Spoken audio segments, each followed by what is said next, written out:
J'ai oublié de vous parler d'un épisode marquant de l'été, c'est le Tour de France qui est passé près de chez nous. En vérité, j'ai oublié un peu sournoisement, en bon populiste, car je m'étais promis d'en parler si la moindre polémique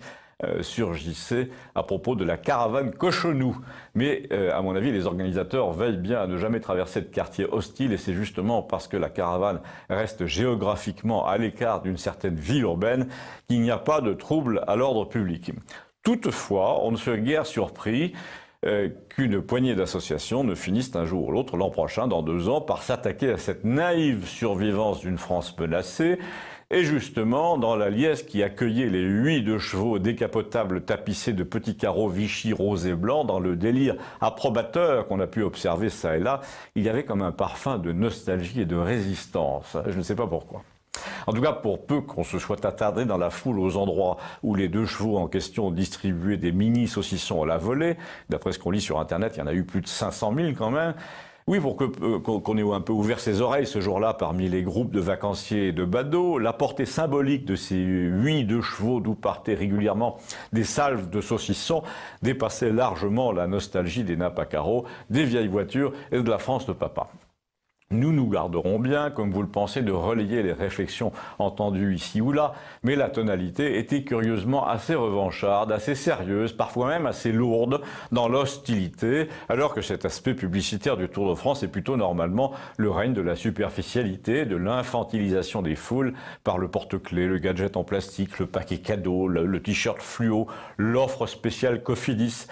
C'est d'ailleurs sur cet aspect-là que je me replie prudemment dans cette chronique pour observer que dans notre petit monde provincial et villageois, il était facile de mesurer l'effet qu'exerce la niaiserie publicitaire sur les foules dès qu'il y a 3 trucs gratuits à s'arracher. À certains endroits, dans la ville voisine de Campagnol, on pouvait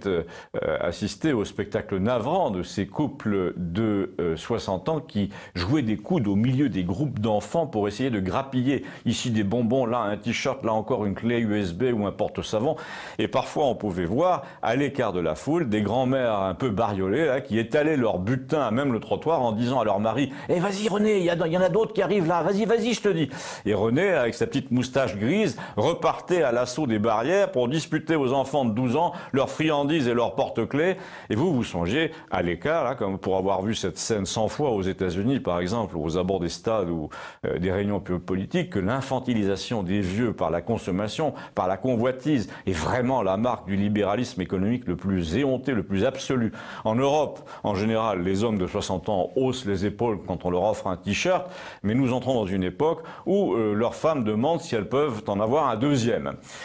Enfin, je vous parle de la ville voisine et d'une foule qui était composée aux 3/4 d'estivants, de Belges, etc.,